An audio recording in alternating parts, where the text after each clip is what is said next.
Imagine this. You work all of your life to pay off your home. You've worked so hard and you're putting in the hours Monday through Friday, overtime, working weekends and stat holidays just to pay down your mortgage. And eventually one day, well, you get to pay it off. And this is a huge accomplishment. Maybe after all these years of paying down your home, you start to look around and say, hey, maybe we can do this again. Let's go take on another property and rent out this now mortgage-free property that you've worked so hard to have no mortgage on.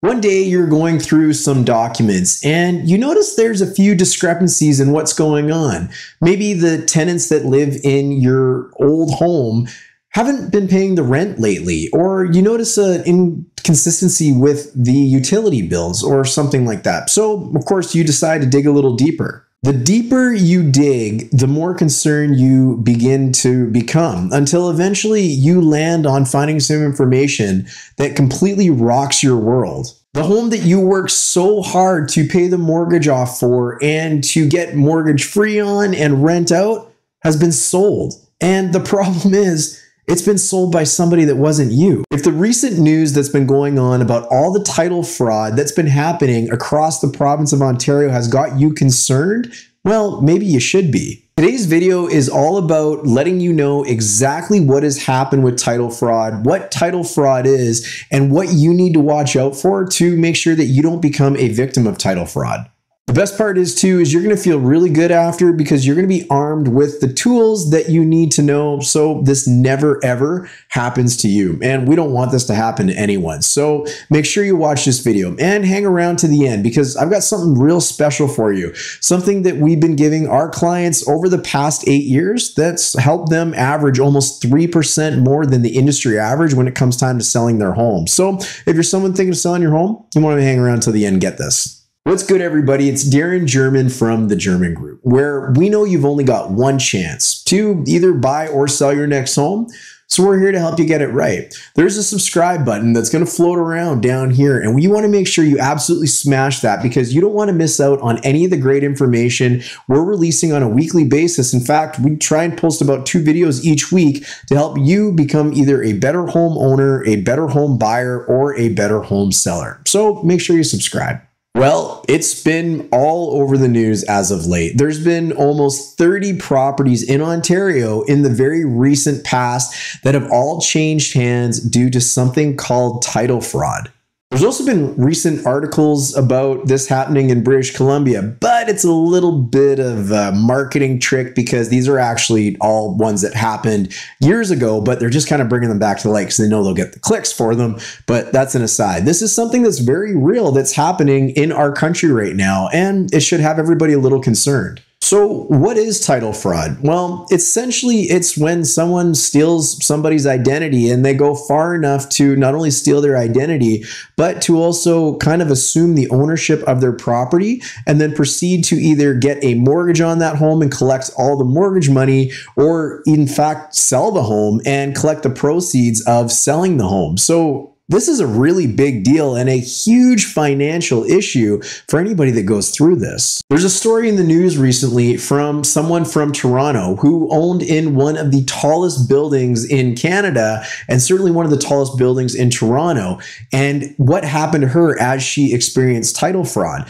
Now, before I share that story with you, I want to share with you rather, that this tends to happen to people who either are not living in the property or people that don't have a mortgage on their home. But here's the story. Come with me. So this is basically what happened. Moffy had a downtown Toronto condo in one of the biggest high-rises that are available in Toronto. Now, the property was listed for $978,000 on May the 11th of last year and sold shortly after for $970,000 just about 9 days later. Yu, who is a former international student, now lives in China, but the problem is she lived in this skyscraper called Aurora, and she never put her home for sale. It sold without her knowledge. The article goes on to say that the property was listed by an impersonator who gained access to the vacant home, staged the photo shoot, listed it, and sold it, all without her knowledge. In the process, the impersonator appears to have duped the buyer, 2 sets of property agents, lawyers involved in the sale, a major bank, and the Ontario Land Registry. Now, there is some good news for our friend you, because you had something called title insurance, which I'm going to get into a little bit later in the video.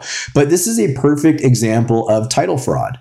The article goes on to say that in most instances, the groups behind this are well organized, and the people front-facing on the fraudulent IDs are not typically the ringleaders who distance themselves from exposure. In most cases, the funds received are either quickly moved out of fraudulently obtained bank accounts, also in the homeowner's name, to cryptocurrency or gold, or wired overseas to make recovery efforts almost impossible. So how could this happen? This is absolutely crazy. But as you can see, based on what the article said, that it's a pretty sophisticated thing that's happening, and there's a lot of people involved, usually knowing exactly what they're doing and running a lot faster than the enforcement agencies or the people trying to prevent this stuff from happening. Again, as the article said, there's a lot of people that have to be fooled in order for this to work out. So obviously the quality of what these people are doing to steal these identities and to do this mortgage fraud is quite elaborate. Speaking as a real estate professional who operates in the Surrey, BC, South Surrey, White Rock neighborhoods, part of our practice is to ID clients. And this isn't unique to us. This is something that all real estate professionals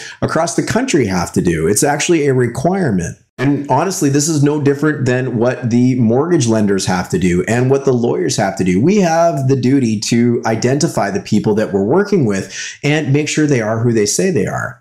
The challenge lies, however, that when these documents are fraudulently created and they're really done well, it makes it really difficult to detect these issues, as is being mentioned here. So the question becomes, well, what can you do if it's so hard to protect yourself? And we know it's starting to happen more frequently. What do you as a homeowner do to protect yourself against stuff like title fraud? Well, I'm glad you asked that, because here's the answer. Number one, stealing someone's identity is a huge piece of title fraud. So if you do not have any identity theft services that are currently watching out for your own private information, you might consider getting that. And you also want to be very careful about who you share things with. Things like your birthday, where you were born, your maiden name, your kids' names, all that sort of stuff. So you got to be very careful about where you provide information to. The second is to get something called title insurance. I mentioned it earlier in the video. And title insurance is really quite a minimal fee that most people will get in and around the time when they actually acquire their property. But this is also something you can get at any time. So you want to definitely check to see that you've got title insurance in place if you don't know that you do, or get it in place if you know that you don't. Title insurance really is just going to help make sure that if this did ever happen to you, you can help recover the money that was lost. Now, title insurance doesn't protect you as the seller. It really protects the transaction. However, with that being said, it will insulate you from occurring losses if you were to lose your property due to title fraud. The next tip in the article that I was just reading, which I thought was excellent, was to create a Google alert and do a Google alert on your address or whatever addresses you own, if you have tenanted properties or even your personal property, because that will alert you if it does come up for sale, and then you can kind of nip it in the bud before it ever becomes a problem. And the last tip to make sure that this never ever happens to you is you could consider getting the duplicate title from the land titles office. Now, this is all BC lingo, so if you're watching from out of province, this might not necessarily apply to you, but getting the duplicate title from your land titles office, you can't transfer the property without having that. Now, I want to kind of caveat that, because you got to be very careful if you were ever to pull that document, because if you lose it, it can be incredibly problematic, expensive, and timely to get it back, because it's really hard to prove that you're the actual owner of the property without that document. So if you do pull it, make sure it goes somewhere very safe where you know you're the only one that can access it and you can get it to it easily whenever you need to. So there you go. You've learned all about title fraud in this video. My hope is that you're going to come away from this knowing a lot more than you did before you came into it, and you're going to go ahead and you're going to investigate, if you're a homeowner, that you do in fact have title insurance on your property to make sure that you're protected. And the best part is you're hopefully going to leave this video feeling even more protected because you've taken some of the preventative measures that we've identified in this video to help you stay safe and totally avoid the possibility of you experiencing title fraud. Now, I also mentioned at the start of the video how you could access one of our tools that have helped our clients net almost 3% more for their properties when compared to the industry average over the last 8 years. I do have a link for that below, so make sure you check that out. And while you're surfing around in the description area, you're also going to find a link to my calendar. So if you are someone in my local marketplace of South Surrey, White Rock, Surrey, BC, and you're thinking of either buying or selling a home, book a time directly with me in my calendar, and we'll make sure you get any information to help set you off on the right foot in your buying or selling adventures. Hey, look, I want to thank you for watching this video. I want to thank you for subscribing. I hope you got lots of value out of it, and we will definitely look forward to seeing you on the next one. I'm Darren German with the German Group. You've only got one chance to buy or sell your next home, so let's make damn sure we help you get it right. Talk to you soon.